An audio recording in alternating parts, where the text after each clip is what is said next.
And it's our pleasure to welcome our senior senator, for the state of Louisiana, Bill Cassidy. Good morning, sir. How are you? Hey, Matt and Jim, I am fantastic. And again, happy Lundi Gras to you. Right. Absolutely. You haven't been able to convince them up there to declare 2 days a holiday, Monday, Lundi Gras and Mardi Gras? You know, if we did declare 2 days a holiday, America's checkbook would be a lot safer. That's right. That is right. You know what, Senator? Jim brings up a great point because you guys could declare that, and someone could go around in second line in the Senate and House chambers. Everyone catches beads. Talk about bringing someone together. You know. Well, you know, I have to admit it's been a little. You know, I was down in New Orleans this past weekend, and it's obviously crazy down there. Congress has been pretty crazy, so you might say that it's been a little bit kind of not far off the mark. Mardi Gras. But on the other hand, Good point. theoretically, there should be serious business, and we do have serious business that we're taking care of. Yes, sir. Well, let's get into that serious business.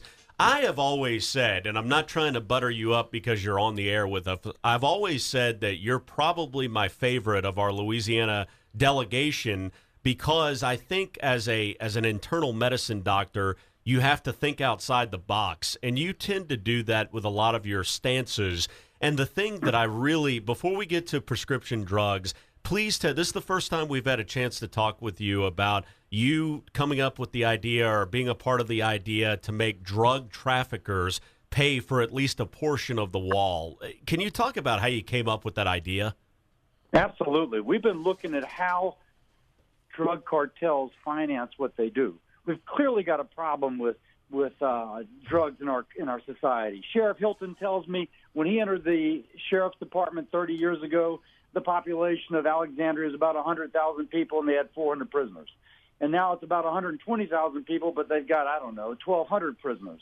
So small increase in population, tripling the size of the inmate population. Right. We've got to do something about it. Financing it is part of the issue. If you look how they finance, cartels move $100 billion a year by some reports from the United States down to Mexico, Colombia, and even to Lebanon to finance terrorism. $100 billion a year. We only get $6 billion of it. Well, I'm looking at that thinking if we increase that $6 billion, we would crimp, we would inhibit, we would crush the ability of these cartels to finance. Let's use the money we are confiscating, increase our security. Maybe we can get more money. Maybe we can also stop drug trafficking because we stop their financing. We have to move on topic since we've only got you for about 6 more minutes here. But you had the opportunity last week to question the top executives of several pharmaceutical companies about rising prescription drug costs. Now, everyone got on board. This was a good photo op for both sides of the aisle. But at the same time, I know as a doc, you've been passionate about this for a long time. Please talk about what you said during those committee hearings and kind of where do we go from here? Yeah, so I'm a doc. I worked in Baton Rouge's version of Huey P. Long Hospital. Ours was called Earl K. Long. Worked there for 25 years. You find that if patients cannot afford their medicine, it is as if the medicine has never been invented. In some cases, insulin has been around for decades. Right. And yet patients can't afford their insulin. So when we spoke to the drug CEOs, we asked them, how do you make sure that something is available, is not so expensive it can't be purchased? And secondly, how do we know we're not buying things that are of minimal benefit? Mm-hmm. There's one medicine that is Motrin and Pepcid. You can buy them over the counter for $40, and it's being sold for $2,500. Good Lord.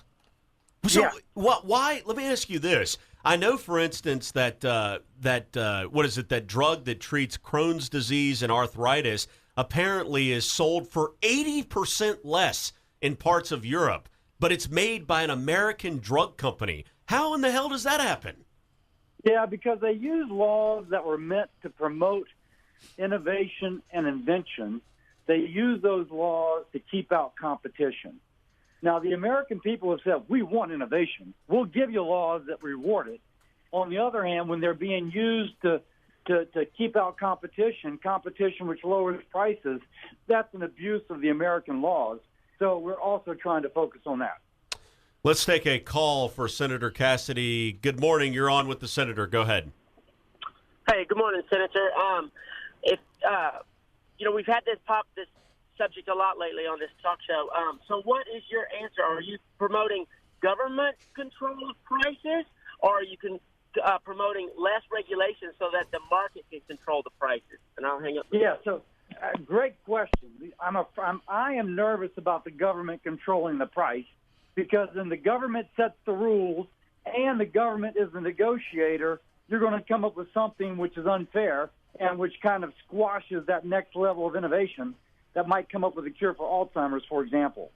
On the other hand, you can't put all the cards in the hand of the drug makers or the insurance companies, because then the patient has no power. So we're looking for that balance. How do you give the patient or the patient's representative the ability to truly negotiate to get a good price, at the same time not crush innovation? Hey, man, that's our challenge, and that's what we're trying to figure out. Well, the one thing you have to do, I think, is allow more generic. I think the drug companies stop drugs from going generic as soon as they can, because the generic drug is just as good as a brand. Yeah, and then on that drug you were talking about for Crohn's disease and arthritis, there's something called biosimilars. It's a form of a generic, and that's, again, what drug companies have done a good job of keeping out of the market in the United States. But it's the reason that in the United Kingdom and Britain, they pay 80% less. So we got to figure that out. Let's take one more phone call with the senator. Go ahead. You're on the air. I didn't hear what you said there, Jim, but I know that the drug companies themselves are making a big monopoly by buying up their own generic. That's what I'm talking about. That's exactly what I'm talking about. Okay. It didn't come across that way, and I thank you very much for bringing that up. Okay. And Senator Cassidy, please, the Born Alive bill, we've got to keep that. That's disgusting, and we've got to make sure that we don't pass another budget that will have gun control in it. And I thank you, sir. Thank you. Yeah, I will point out, by the way, obviously the Democratic House, they're passing lots of bills to give the federal government control over your life. I like to say that Republicans want to give power to the American people, but Democrats want power over the American people. And whether it's your hunting rifle or whether it's whether or not you can drive your car, eat a hamburger, it's just kind of crazy to be speaking about this way, but that's the current set of circumstances.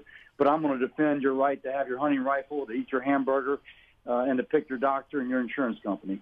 Doctor, as always, thank you for the time, Senator, and thank you for your work on making our prescription drugs more affordable. Please keep it up. Matt, Jim, thank you, and callers, thank you very much. Thank you, sir. Take care. That was Senator Bill Cassidy, and we'll be right back.